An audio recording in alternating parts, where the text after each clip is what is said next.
নাবালিকাকে যৌন নির্যাতন করে খুনের অভিযোগ রণক্ষেত্র হয়ে উঠল কুলতলি ও জয়নগর মহিষমারীর ক্যাম্প ভাঙচুর অগ্নিকাণ্ডের ঘটনা। পুলিশের সঙ্গে বিক্ষোভকারীদের বচসা, রীতিমতো ধস্তাধস্তির পরিস্থিতি তৈরি হয় সেই সময়।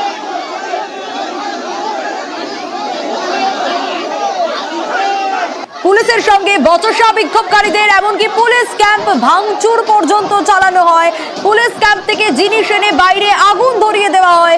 পুলিশ ক্যাম্পের ভিতর বিস্ফোরণের ঘটনা ঘটে এবং যেমনটাই মনে করা হচ্ছে এই আগুন ধরিয়ে দেওয়ার কারণে যদি পুলিশ ক্যাম্পের ভিতর কোনো গ্যাস সিলিন্ডার থেকে থাকে তাহলে সেই সিলিন্ডার থেকে বিস্ফোরণের ঘটনা, সেই ছবি আপনাদের দেখাচ্ছি। একের পর এক বিস্ফোরণের শব্দ পাওয়া যায়। গ্যাস লিক করে সেই বিস্ফোরণের শব্দ হতে পারে। লাঠি ঝাঁটা হাতে এলাকাবাসী বেরিয়ে আসে এবং ভিতরের ছবিটা, পুলিশ ক্যাম্পের ভিতরে রীতিমতো এই ভয়াবহ পরিস্থিতি তৈরি হয়। শুধু তাই নয়, পুলিশের সঙ্গে বিক্ষোভকারীদের বচসা শুরু হয়ে যায়। এসডিপিওর নেতৃত্বে পুলিশ বাহিনী আসে, কিন্তু মহিলারা, পুরুষরা, তারা রীতিমতো এলাকাবাসী এতটাই উত্তপ্ত পরিস্থিতি তৈরি হয় যে সেখানে রীতিমতো তারা রাস্তায় বসে পড়ে, অবরোধ শুরু করে। আর তারপর পুলিশ এলাকা ফাঁকা করার কাজ শুরু করে এবং পুলিশের রণংদেহী চেহারা দেখা যায় হচ্ছে এবং সেখানে পুলিশ ইট ছোড়া, পুলিশের রণংদেহী মূর্তি দেখা গেল। এইবারে এলাকা ফাঁকা করতে শুরু করলো পুলিশ এবং সেখানে পুলিশের লাঠিচার্জ, তুমি এই মুহূর্তে দেখতে পাচ্ছ যে পুলিশের লাঠিচার্জ শুরু হলো এবং সেই লাঠিচার্জে একের পর এক যে যারা বিক্ষোভকারী তারা কিন্তু এলাকা ফাঁকা করার কাজ শুরু করলেন। তুমি দেখতে পাচ্ছ পুলিশের লাঠিচার্জ এবং সেই লাঠিচার্জে যারা রয়েছেন তাদেরকে কিন্তু সরানোর কাজ শুরু করছেন এবং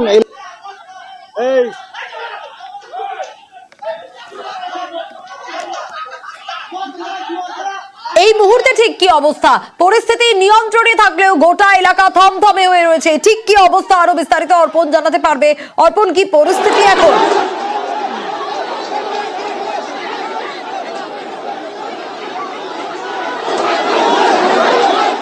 অর্পণ, শোনা যাচ্ছে? অর্পণের কাছে আসবো, তবে তার আগে ছবিটা দেখাই। পুলিশকে রীতিমতো উত্তেজিত জনতা তাড়া করছে, লাঠি ঝাঁটা নিয়ে তাড়া করছে, সেই ছবিটাও দেখা যাচ্ছে। রণক্ষেত্র হয়ে ওঠে কুলতলি জয়নগর, দফায় দফায় উত্তেজনা এবং যখন পুলিশ এরিয়া ডমিনেশনের কাজ শুরু করে, এলাকা ফাঁকা করার কাজ শুরু করে, তখন এই রকম পরিস্থিতি তৈরি হয়। দূর থেকে উত্তেজিত জনতা রীতিমতো ইট বৃষ্টি শুরু করে আর পাল্টা পুলিশকেও ইট ছুড়তে হয়, লাঠি চার্জ করতে হয়, কাঁদানে গ্যাসের শেল ফাটাতে বাধ্য হয় পুলিশ। পুলিশের উপর হামলার ঘটনায় আটক করা হয় কয়েকজনকে। এই মুহূর্তে ঠিক কি অবস্থা অর্পণের কাছ থেকে জানবো। অর্পণ, কি পরিস্থিতি এখন? কি এলাকা নিয়ন্ত্রণে, পরিস্থিতি নিয়ন্ত্রণে এবং এলাকা কি সেভাবেই থমথমে? দেখো, এলাকা এখনো পর্যন্ত থমথমে। এই মুহূর্তে বারুইপুর পুলিশ জেলার একাধিক পুলিশ কর্তা, পুলিশ সুপার নিজে ঘটনাস্থলে এসেছেন এবং এলাকার যে জটলা রয়েছে এখনো পর্যন্ত তুমি জানবে যে প্রায় 2.5 কিলোমিটার রাস্তায় 3 জায়গায় অবরোধ এবং তার সঙ্গে দফায় দফায় বিক্ষোভ। সেই বিক্ষোভ একটা ধার, অর্থাৎ মহিষমারীর যে এলাকা, যে পুলিশ ফাঁড়ির বিস্তীর্ণ এলাকা, সেই এলাকা ফাঁকা করেছে পুলিশ। দ্বিতীয় যে সাইড, অর্থাৎ এখান থেকে মহিষমারী হাট থেকে যে রাস্তা সরাসরি চলে গেছে দক্ষিণ বারাসাত, সেই রাস্তা ফাঁকা করার কাজ শুরু করলো পুলিশ। বিশাল পুলিশ বাহিনী নিয়ে বারুইপুর থানার আইসির নেতৃত্বে একটি পুলিশ টিম, তারা এই মুহূর্তে রওনা দিয়েছেন। যে অপর যে দুটি জায়গায় বিক্ষোভ অবরোধ চলছিল, সেই অবরোধ করার জন্য পুলিশ ইতিমধ্যেই রওনা দিল। বলা যেতে পারে যে এলাকা সম্পূর্ণরূপে পরিস্থিতি নিয়ন্ত্রণে, এটা বলা যেতে না গেলেও কিন্তু স্বাভাবিক হচ্ছে ধীরে ধীরে পরিস্থিতি এবং যে জায়গাগুলি অবরোধ ছিল সেই জায়গার অবরোধ তোলার কাজ শুরু করলো পুলিশ। মহিষমারী থেকে যে রাস্তা বারুইপুরে গিয়েছে সেই রাস্তার অবরোধ তোলা সম্ভব হয়েছে। অপরদিকে যে দক্ষিণ বারাসাতের দিকের যে রাস্তা, সেই রাস্তার অবরোধ তোলার জন্য পুলিশ ইতিমধ্যেই রওনা দিল এবং যেখানে বারুইপুর থানার আইসি রয়েছেন, পুলিশ কর্তারা রয়েছেন, যে 3 জায়গায় অবরোধ রয়েছে সেই জায়গা, অর্থাৎ সেখানে খুনের ঘটনা ঘটেছে তার যে এলাকায় যে অবরোধগুলো চলছিল, বেশ সেই অবরোধ পরিস্থিতি থমথমে এই মুহূর্তে, কিন্তু নিয়ন্ত্রণে তা বলা যেতেই পারে। অবশ্যই উত্তপ্ত যে অবস্থা তৈরি হয়েছিল, কেন তৈরি হয়েছিল তার কারণ একটাই, যে যৌন নির্যাতনের ঘটনা, নাবালিকাকে যৌন নির্যাতনের অভিযোগ, খুনের অভিযোগ। আর সেই অভিযোগ সামনে আসার পর পুলিশ সেই অভিযোগ নিতে চায়নি, এমনটা অভিযোগ করছে এলাকাবাসী। পুলিশ বলা হয় কুলতলি থানায় জয়নগর থানার তরফ থেকে বলা হয় যে এলাকায় এই ঘটনা, তাতে কুলতলি থানায় অভিযোগ জানাতে হবে। আর সেই কুলতলি থানায় অভিযোগ জানানোর কথা বলার পরই এই পরিস্থিতি তৈরি হয়। আজ সকাল থেকে পাল্টা লাঠিচার্জ করে পুলিশ, সেই ছবি যেরকম দেখা যায়। কিন্তু পুলিশ ক্যাম্প, সেখানে রীতিমতো উত্তেজিত জনতা ভাঙচুর চালায়, আগুন ধরিয়ে দেয়।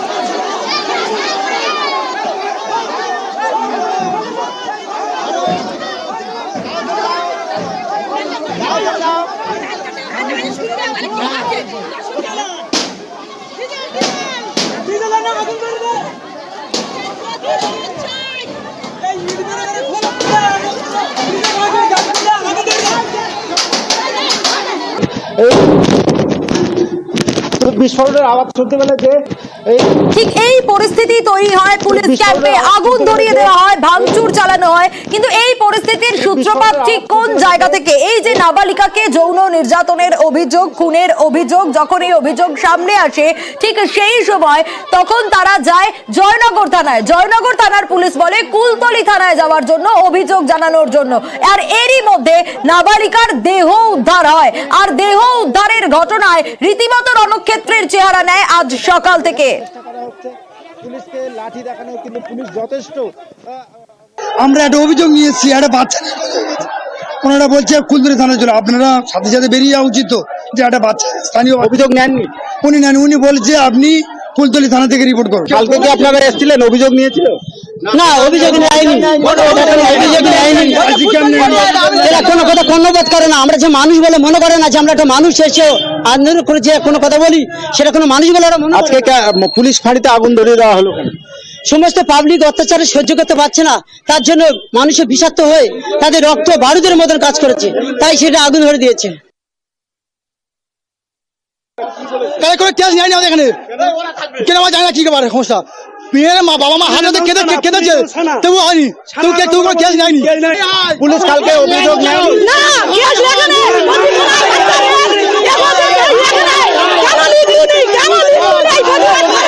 সন্ধ্যে হলে সবগুলা বাংলা খাওয়ার জন্য পাগল হয়, মেয়াবাজি করে, সবগুলা হাত খোঁড়ার দল। এখানে টাকা তোলা হয়, টাকা তোলা হয় 50,000 দিতে হবে, তারপরে এই দোকান হবে। রণক্ষেত্র কুলতলি জয়নগর, এবং যে ছবি ধরা পড়ছে নাবালিকাকে নির্যাতনের ঘটনা, যৌন নির্যাতন, খুনের অভিযোগ, আর তারপর নাবালিকার দেহ পাওয়া যায়। পরিবারের তরফ থেকে, নির্যাতিতার বাবার তরফ থেকে কি বলা হচ্ছে শোনাবো। জয়নগর থানার আন্ডারের মহিষমারি বাজারে আমার দোকান আছে। দোকানের 100 মিটার দূরে আমার হচ্ছে বাচ্চা টিউশনি পড়ে আর কি। পড়ে 5টার সময় এসে বলছে বাবা আমি বাড়ি যাবো। ওদের রোজ যেরকম প্রতিদিন যায়, আমি ঠিক আছে মা তুমি যাও। শুনছি ঘরে গিয়ে শুনছি যে বাড়িতে মেয়ে আসেনি, তারপরে এই অবস্থা। আমাদের অভিযোগ দোষীর কঠোরতা যেন ফাঁসি হয়। ক্যাম্প পেতে রিপোর্ট নেয়নি। হাটের উপরে সিসিটিভি আছে, একটা সিসিটিভি নূর মহিম ডাক্তারখানা পর্যন্ত দেখেছে, সে হেঁটে হেঁটে আসছে। এইখানে প্রধানের বাড়ির ধারে যে সিসিটিভি আছে, ওই সিসিটিভিটা দেখতে গিয়েছিল, ওরা দেখায়নি। ওরা বলেছে আমাদের কারেন্ট চলে গেলে উড়ে যায়, কারেন্ট চলে গেলে উড়ে যায়, ঠিক আছে, কিন্তু কারেন্ট যাওয়ার আগে পর্যন্ত সেই সিসিটিভিটা দেখাতে পারতো তো আমাদের। আরে কি করেছে না করেছে আমিও জানি না। রণক্ষেত্র পরিস্থিতি, পুলিশ ফাঁড়িতে ভাঙচুর চালানো, সেই সময়কার ছবিটা দেখাচ্ছি, যে সময় পুলিশ ফাঁড়িতে ভাঙচুর চালায় উত্তেজিত জনতা। শুধু জিনিসপত্র ভাঙচুর করা হয় তা নয়, আগুন ধরিয়ে দেওয়া হয়, এবং পুলিশ ফাঁড়ির ভিতর কোনো গ্যাস সিলিন্ডার থাকলে সেখান থেকে বিস্ফোরণের ঘটনা, এমনটাও জানা যাচ্ছে। পুলিশ ফাঁড়িতে ভাঙচুর শুধু নয়, লাঠি ঝাঁটা হাতে বেরিয়ে পড়ে উত্তেজিত জনতা, এবং পুলিশকে রীতিমতো এলাকা ছাড়া করে। কুলতলির এই ঘটনায়, নাবালিকাকে যৌন নির্যাতনের ঘটনায় অভিযুক্তকে গ্রেপ্তার করা হয়েছে।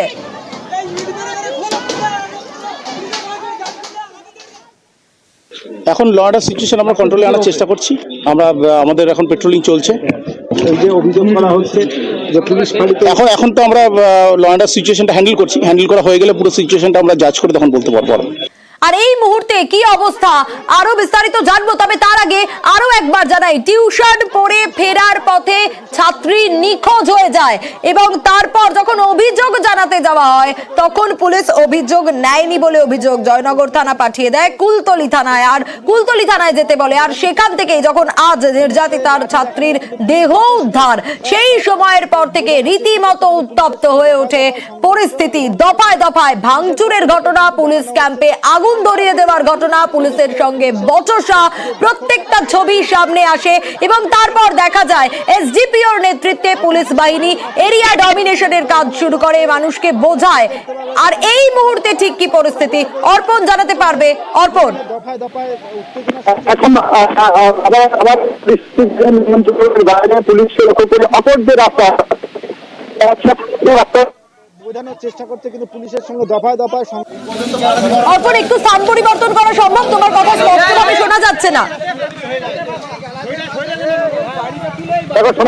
শুনতে পাওয়া যাচ্ছে অর্পণ দেখো, এই আবারও পরিস্থিতি কিন্তু নিয়ন্ত্রণের বাইরে। পুলিশের পক্ষ থেকে করা হয়েছিল যে রাস্তা যেটা দক্ষিণ রাস্তা হয়ে রাস্তা দিয়ে বেরোচ্ছে,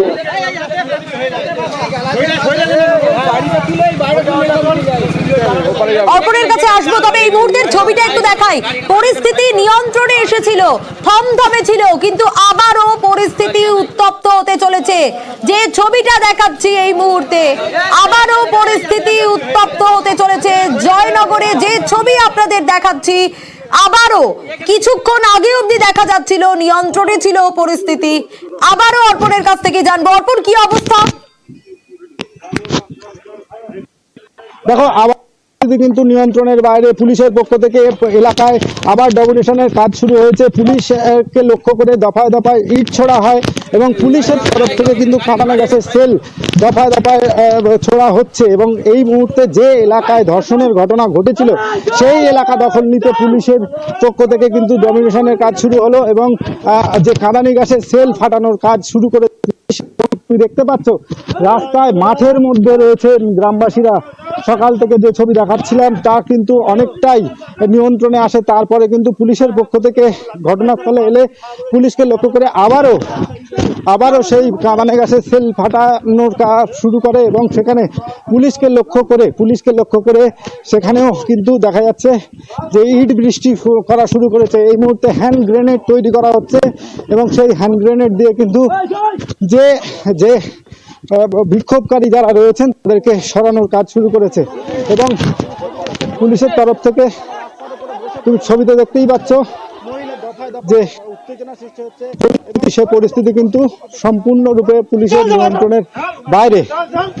বেশ অর্পণ, অবশ্যই আমাদের নজর থাকবে। পুলিশের তরফ থেকে পুলিশের সঙ্গে আবারও পরিস্থিতি উত্তপ্ত হতে চলেছে। কিছুক্ষণ আগে যে ছবি আমরা দেখছিলাম যে এরিয়া ডমিনেশনের কাজ চলছিল, পুলিশ পরিস্থিতি নিয়ন্ত্রণে আনতে পেরেছিল, থমথমে ছিল এলাকা ঠিকই, কিন্তু আবারও পরিস্থিতি হাতের বাইরে চলে যাচ্ছে। একেবারে অবরোধের রাস্তা আটকে দেওয়ার ছবি ধরা পড়ছে। যে ছবি সামনে আসছে, ক্লাস